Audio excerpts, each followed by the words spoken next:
Welcome to light weight terrace garden. మనం ఈరోజు దుంపలు నాటుకుంటున్నాము. ఎలా నాటుదాము, మరి దుంప ఖరాబ్ కావద్దు, ఎప్పటికీ మంచిగా మొలక రావాలంటే ఏం చేయాలన్నది చూద్దాం. ఇది వచ్చేసి కూలర్ టబ్. ఓకే, కూలర్ టబ్లో మట్టి ఎరువు కలిపేసుకున్నాను. వర్షానికి అలాగే ఇసిపెట్టేశాను. ఇసిపెట్టిన వాళ్ళు ఇప్పుడు ఇవన్నీ హోల్స్ వేసాము, చూడండి హోల్స్.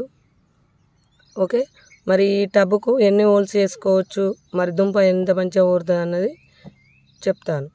ఇప్పుడైతే దీనిలో 4, 5 లేక 9 వేసుకోవచ్చు.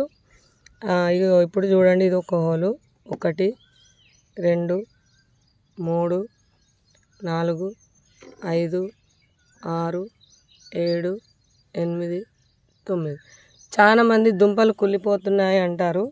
మరి దుంప పర్ఫెక్ట్గా రావాలి అంటే హోల్స్ వేసుకున్న దుంపలలో కొంచెం ఇసుక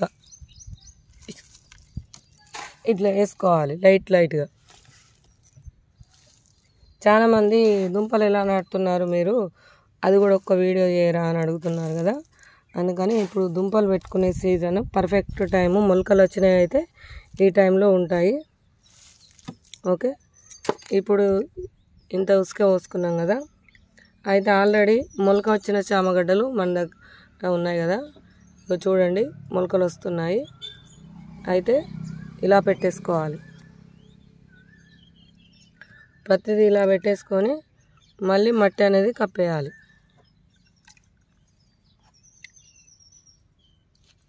మొలక ఉన్నదికే కిందికి పెట్టాలి, చూడండి. ఎందుకంటే వేర్లు అనేది కింది నుంచి ఇలా వస్తాయి, చూడండి.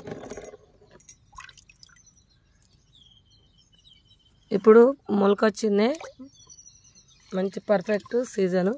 ఇప్పుడు పెట్టుకోండి, ఇలా పెట్టేసి మట్టి కప్పేసుకుంటే అయిపోతుంది.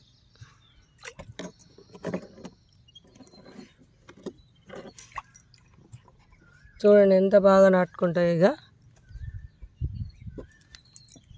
పర్ఫెక్ట్ టైంలో మనము ఈ దుంపలు అనేది నాటుకుంటున్నాము.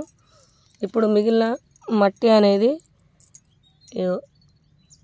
ఇలా నింపేసుకోవాలి.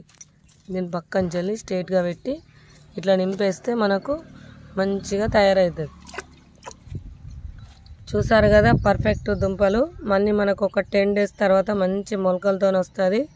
మళ్ళీ వీడియోలో కూడా మీకు చూపెడతాను. ఓకేనా అండి? మరి ఎలా ఉన్నాయని మీరు కామెంట్ రూపంలో తెలియజేస్తే మరి కొన్ని ఐడియాస్తోని మేము ముందుకు వస్తాను. ఉంటానండి. మరి ఈ పర్ఫెక్ట్ దుంపలు కూడా మన దగ్గర సేల్ కూడా ఉన్నాయి. కావాల్సిన వాళ్ళు డిస్క్రిప్షన్లో నెంబర్ ఉంటుంది, చూసి ఆర్డర్ చేయొచ్చు. 50 రకాల దుంపలు, 500 రకాల దేశీ విత్తనాలు. ఉంటారండి.